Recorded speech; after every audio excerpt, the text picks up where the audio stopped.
Tu es micro-entrepreneur ou tu veux te lancer et tu te demandes ce qu'il te reste vraiment sur 70 000 € de chiffre d'affaires, pas juste en théorie, mais concrètement, une fois les charges, l'impôt et les dépenses déduites. Dans cette vidéo, je te fais le calcul complet, étape par étape. Tu vas voir que le chiffre d'affaires, ce n'est pas du tout le revenu net. Allez, c'est parti. En tant que micro-entrepreneur, si tu réalises un chiffre d'affaires de 70 000 €, combien est-ce qu'il te reste concrètement dans ta poche? C'est exactement ce qu'on va voir aujourd'hui.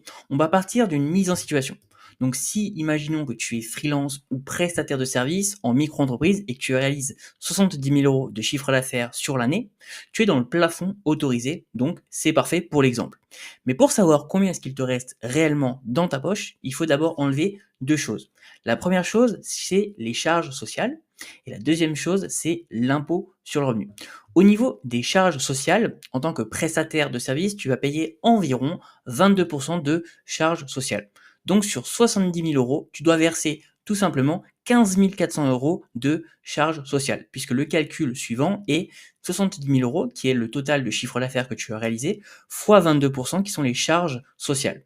Donc une fois ça payé, il te reste 54 600 € sur les 70 000 € de chiffre d'affaires que tu as réalisé. Maintenant, voyons ensemble l'impôt sur le revenu. Alors tu as deux choix. Le premier choix, c'est tu as choisi le prélèvement libératoire, donc tu vas payer 1,7% de ton chiffre d'affaires.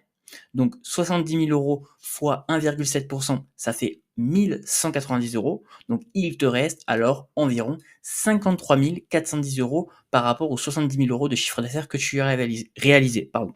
Et la deuxième option, c'est que tu es au régime classique, donc abattement de 34%, donc tu es imposé sur 46 200 €, et donc tu passes dans les premières tranches de l'impôt. Résultat, selon ta situation professionnelle, tu peux payer entre 0 et 3 000 €. Donc au final, il te resterait entre 51 600 € et 54 600 € avant de compter tes dépenses professionnelles qui sont aussi à ajouter.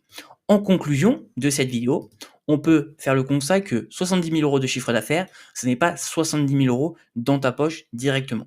Mais avec les bons choix, tu peux t'en sortir avec un revenu net solide autour de 50 000 € par an, ce qui fait environ 4 000 € net par mois dans ta poche. Donc c'est un revenu quand même qui est intéressant en tant que micro-entrepreneur. Maintenant, on va voir le service que j'ai utilisé pour créer ma micro-entreprise. Si aujourd'hui tu n'as pas créé ta micro-entreprise, ça peut être un outil et un service qui peut être super intéressant.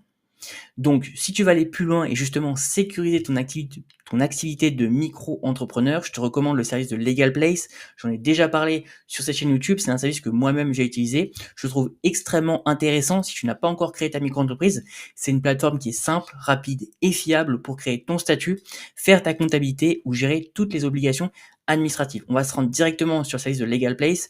Comme tu vois, ils ont accompagné plus de 300 entreprises aujourd'hui en France et c'est un service que je recommande à beaucoup de confrères entrepreneurs ou peut-être qui n'ont pas encore créé l'entreprise parce que tout simplement pour moi c'est le meilleur service en France pour créer sa micro-entreprise ou peut-être même se domicilier si tu n'as pas encore choisi ta domiciliation. Voilà un petit peu au niveau de cette vidéo et au niveau de combien est-ce qu'il te reste après tout simplement les charges sociales et l'impôt sur le revenu sur un total de chiffre d'affaires de 70 000 €. Je te dis une très belle fin de journée à toi et je te dis à très bientôt pour une prochaine vidéo.